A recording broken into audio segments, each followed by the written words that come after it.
Let's come back to France now, where far-right leader Marine Le Pen begins a crucial appeal in Paris this Tuesday that should determine whether she can run in next year's presidential election after she was barred from public office over a conviction of misusing EU funds.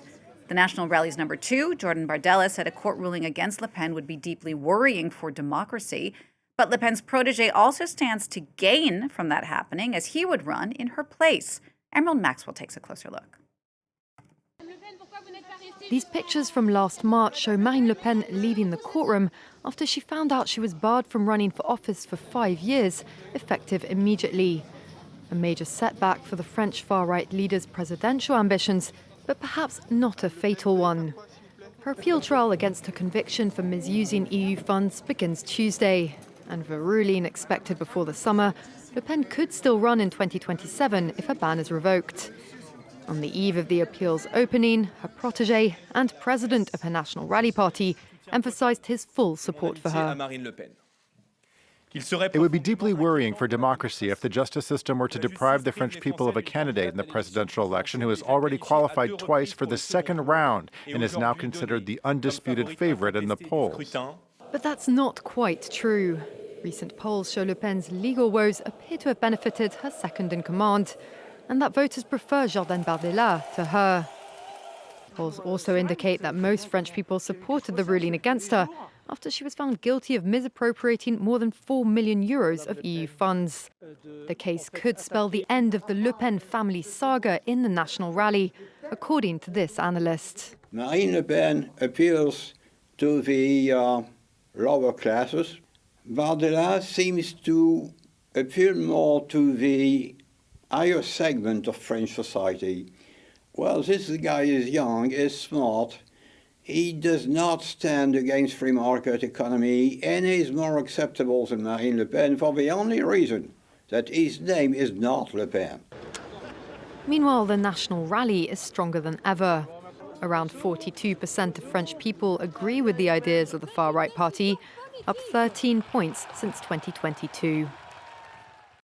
We're going to get a bit more analysis now with French politics expert Paul Smith from Nottingham University. Hello, Paul. Always great to have you on the show.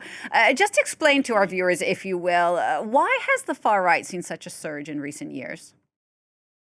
Well, I think it's the politics of frustration, that they stand for those who feel left behind, and that discourse of the left behind has been very strongly fed not only by the far right, but of course by the traditional right and other parties actually kind of buying into that. So the surge in support for the far right in France is much the same as you see in other countries, reform in the UK, the success of Giorgia Meloni in Italy and Trump in the US. So it's kind of a cultural, political, social phenomenon that we've seen not just in France but in other countries.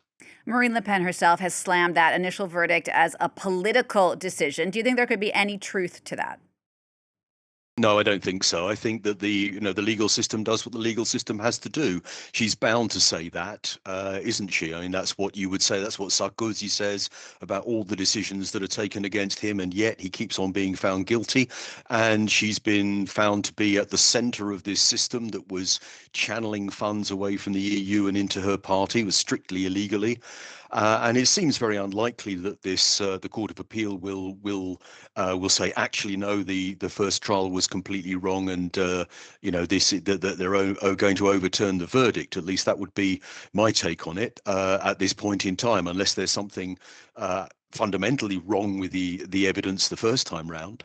Indeed. So in your opinion, the court probably will not overturn her conviction for embezzlement. So if she then can't run for president next year, and what would be her fourth bid, how much is she going to back her protege, Jordan Bardella? Well, I think the first thing to say, Jeannie, is that I think she might hope for a reduction in the penalty.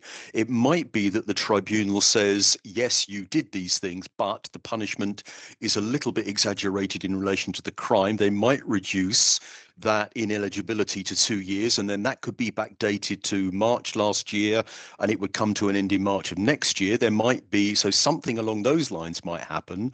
Then, of course, there's also the possibility in French law of going to a thing called cassation, which is another court of appeal, which actually could overturn the decision on the basis of process. That would be another way of going.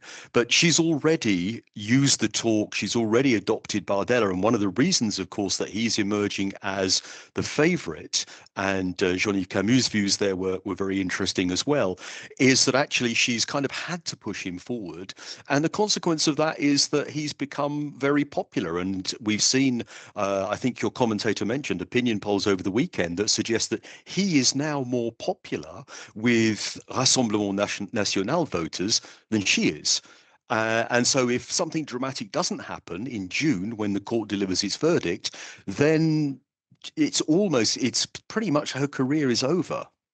Let's say, though, that they do not maintain her innocence, but she does have the possibility to run in the election. As you said, she'll probably get the result from this hearing in June. The election is late April, early May. I mean, compared to other countries around the world, that doesn't seem like a lot of time to get a new campaign up and running.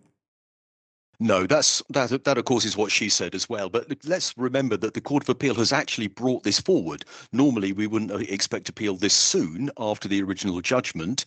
And this Court of Cassation has also said that we would also look at this, we would accelerate the process. So there's been a little bit of, movement around that. But you're absolutely right.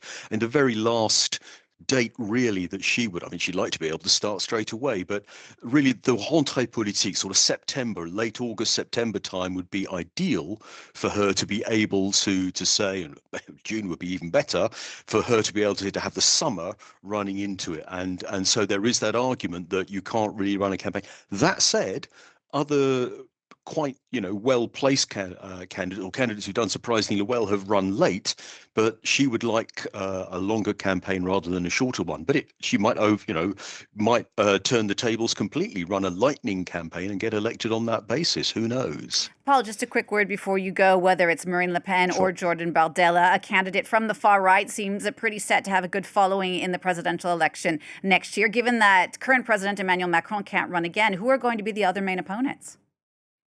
Okay, well, there's the possibility of Edouard Philippe as the kind of centre-right candidate. There are one or two other potential candidates. Xavier Bertrand would see himself as a potential candidate, and there are some other names. We might even get a surprise candidate from the right, maybe a Rachida Dati, although she's really focused on becoming mayor of Paris.